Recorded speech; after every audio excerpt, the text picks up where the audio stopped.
উত্তর বঙ্গোপসাগরে অবস্থানরত লঘুচাপটি পশ্চিম উত্তর পশ্চিম দিকে অগ্রসর ও ঘনীভূত হয়ে প্রথমে সুস্পষ্ট লঘুচাপ ও পরে নিম্নচাপে পরিণত হয়ে উত্তর পশ্চিম বঙ্গোপসাগর ও তৎসংলগ্ন পশ্চিমবঙ্গ এবং দেশের উপকূলীয় এলাকায় অবস্থান করছে।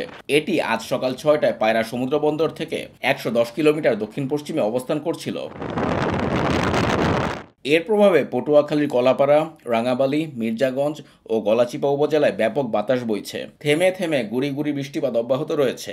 অমাবস্যা ও নিম্নচাপের প্রভাবে স্বাভাবিকের চেয়ে নদ নদীর পানির উচ্চতা 2 থেকে 3 ফুট বৃদ্ধি পেয়েছে। দুদফা জোয়ারে প্লাবিত হয়েছে বেড়িবাঁধের বাইরের নিম্নাঞ্চল। ভাঙা বেড়িবাঁধ দিয়ে পানি প্রবেশ করে তলিয়ে গেছে রাঙাবালী উপজেলার অন্তত 10টি গ্রাম।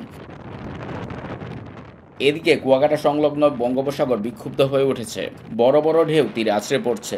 নিম্নচাপটি সন্ধ্যা নাগাদ উপকূল অতিক্রম করতে পারে, তাই উপকূলীয় এলাকা দিয়ে ঝড়ো হাওয়া বয়ে যাওয়ার শঙ্কায় পটুয়াখালীর পায়রা সহ দেশের সব সমুদ্র বন্দরকে 3 নম্বর সতর্ক সংকেত দেখিয়ে যেতে বলা হয়েছে। সকল মাছ ধরা ট্রলারসমূহকে নিরাপদ আশ্রয়ে থাকতে বলা হয়েছে।